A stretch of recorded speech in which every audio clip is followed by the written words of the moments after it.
Hello friends, welcome PL academy. आज हम भारतीय साक्ष्य अधिनियम 1872 की धारा 4 देखेंगे। धारा 4 के अंतर्गत हमारी 3 डेफिनेशन दी गई है।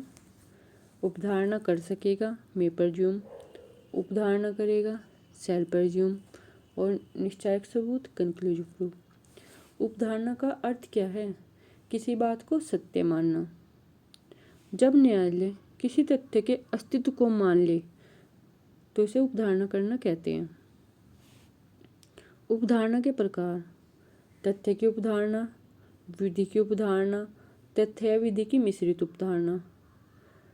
तथ्य की उपधारणा के अंतर्गत उपधारणा कर सकेगा। विधि की उपधारणा के अंतर्गत 2 आते हैं, खंडनीय उपधारणा और अखंडनीय। खंडनीय के अंतर्गत उपधारणा करेगा और अखंडनीय के अंतर्गत निश्चायक सबूत। अब तथ्यों की उपधारणा, तथ्यों की उपधारणा के अंतर्गत आते हैं उपधारणा कर सकेगा। उपधारणा कर सकेगा यह कैसी उपधारणा है? तथ्य की उपधारणा है, विधि की नहीं, तथ्य की उपधारणा है। यह हमेशा खंडनीय उपधारणा है। यहाँ न्यायालय सबूत की मांग कर सकेगा। अब हम इसकी डेफिनेशन देखते हैं। अधिनियम में उपबंधित है कि न्यायालय तथ्य की उपधारणा कर सकेगा, न्यायालय साबित हुआ मान सकेगा, यदि और जब तक वह ना साबित न हो, तब तक, जब तक ना साबित नहीं होती है तब तक न्यायालय हमारा साक्ष्य की मांग कर सकेगा। अब देखते हैं उपधारणा कर सकेगा निम्न धाराओं में है। कौन कौन सी धाराएं हैं वो? धारा 86, धारा 87, धारा 88, धारा 90, धारा 114 एवं 118 एविडेंस 1872 की इन धाराओं में उपधारणा कर सकेंगे।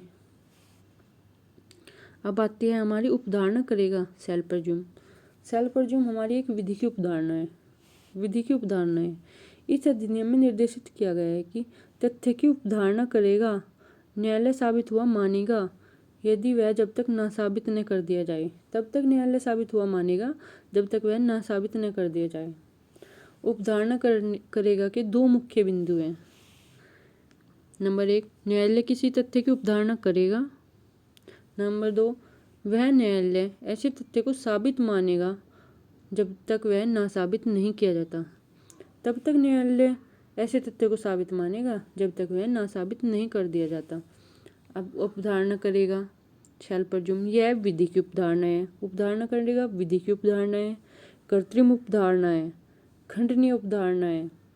यह न्यायालय को साक्ष्य मांगने की अधिकारिता नहीं है। यहाँ न्यायालय को साक्ष्य मांगने की अधिकारिता नहीं है, लेकिन उपधारणा कर सकेंगे मैं, न्यायालय साक्ष्य मांग सकता है। उपधारणा करेगा निम्न धाराओं में है। देखते हैं वो कौन कौन सी धाराएं हैं। 79, 80, 81, 83, 89, 104, 105, 107, 108। ये हमारी सारी शैल परज्यूम की धाराएं हैं। इनमें न्यायालय को साक्ष्य मांगने की अधिकारिता नहीं है। अब देखते हैं हम निश्चायक सबूत, कंक्लूसिव प्रूफ।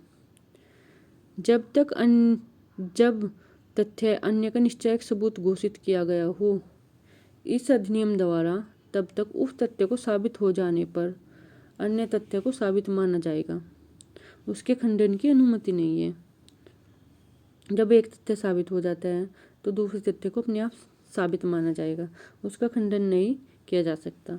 यह भी हमारी विधि की उपधारणा है, कृत्रिम उपधारणा है, एकमात्र अखंडनीय यह उपधारणा है। यह हमारी निश्चायक सबूत अखंडनीय उपधारणा है। यह एक ऐसा अनुमान है जिसका कोई काट नहीं है। अब देखते हैं हम इसका एक एग्जाम्पल की उससे भी देख सकते हैं। इसका एग्जाम्पल है धारा 112 एविडेंस एक्ट की। विवाहित स्थिति के दौरान जन्म होना, यह हमारा निश्चायक सबूत है। ये कैसे है? इसका एग्जाम्पल, किसी व्यक्ति का जन्म उसकी माता और किसी पुरुष के बीच विधिमान्य विवाह के कायम रहते हुआ है, और उसका विघटन होने के उपरांत माता के अविवाहित रहते हुए, जब माता अविवाहित थी, 280 दिनों के भीतर हुआ था, तो यह उस बात का निश्चायक सबूत है कि वह उस पुरुष का धर्मज पुत्र है।